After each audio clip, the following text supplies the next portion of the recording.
Assalamualaikum warahmatullahi wabarakatuh. Innal hamdalillah nahmaduhu wa nasta'inuhu wa nastaghfiruh wa na'udzu billahi min syururi anfusina wa min sayyiati a'malina may yahdihillahu fala mudhillalah wa may yudhlil fala hadiyalah. Asyhadu an la ilaha illallah wa asyhadu anna Muhammadan abduhu wa rasuluh la nabiyya ba'dah.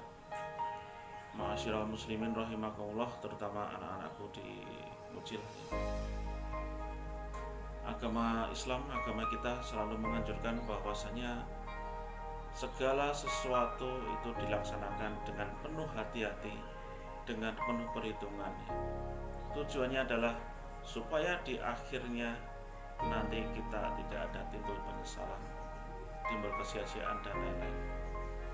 Namun ada beberapa yang saya sampaikan di sini adalah ada kurang lebih 4 perkara di mana segala sesuatu itu harus disampaikan dengan tergesa-gesa.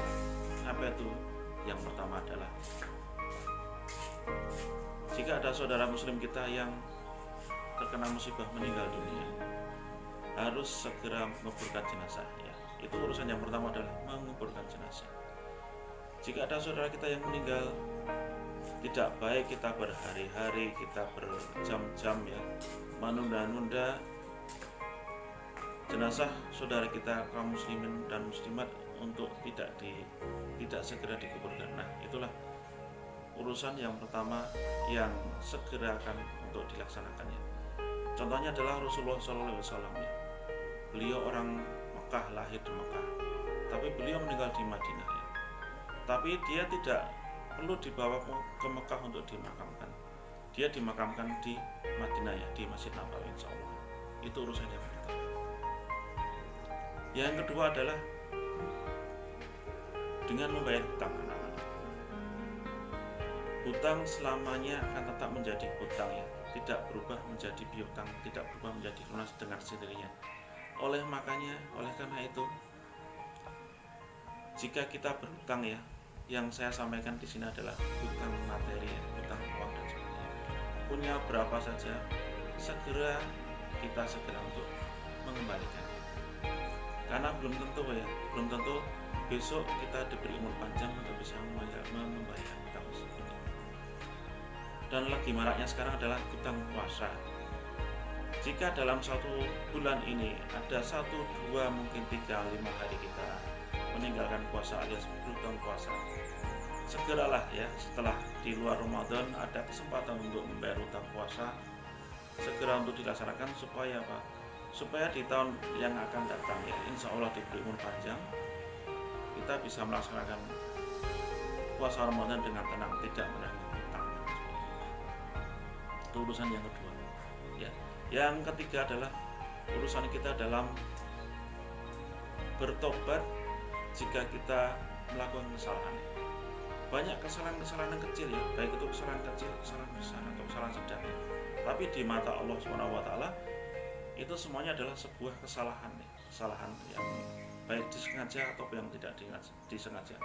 Misalkan ya, kita dengan sengaja kita meninggalkan sholat atau menunda-nunda sholat, itu adalah sebuah kesalahan yang dan dibenci oleh Allah SWT. Dalam pandangan Allah ya, setiap orang muslim itu jika dia sengaja, dia sudah tahu ilmunya, mengerjakan sholat adalah wajib, tapi dia menunda-nunda sholat atau mengakhiri sholat, itu dianggap Allah adalah suatu perbuatan yang dia menelakkan Allah.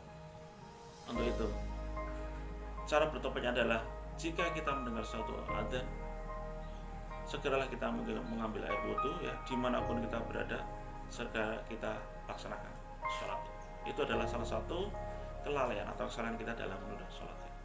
Itu cara bertobatnya adalah kita berjanji untuk tidak mengulang lagi dan dilanjutkan dengan kebiasaan baik ya, tidak menunda-nunda sholat atau lebih tepatnya sholat di awal waktu. Perkara yang ketiga. Perkara yang keempat adalah segera kita melakukan ya, kalau kita ada ketertinggalan, kita ada keterbelakangan, kita ada kekurangan, segera kita mengejar kekurangan itu, ketertinggalan itu untuk menjadi yang lebih baik dalam hasil belajar. Misalnya hasil belajar kita saat ini mungkin tidak memuaskan, atau kurang baik ya, di bawah standar, atau malah standar atau bahkan di bawah standar. Nah, dengan cepat, dengan segera kita harus berbenah diri.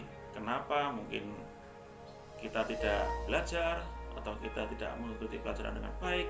Mungkin kita lebih banyak bermain atau lebih banyak sekarang adalah dengan gadget, dengan handphone, dengan smartphone dan sebagainya. Itu bisa kita pertimbangkan, bisa kita kurangi, bisa kita atur menggunakan perangkat itu. Ya memang saat ini kita sedang marak di pelajaran online ya, menggunakan gadget, menggunakan handphone.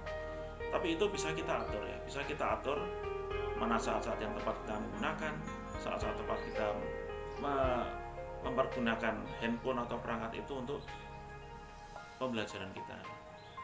Ya, sekian dari Pak Mustaqim, kultum kita pada hari ini.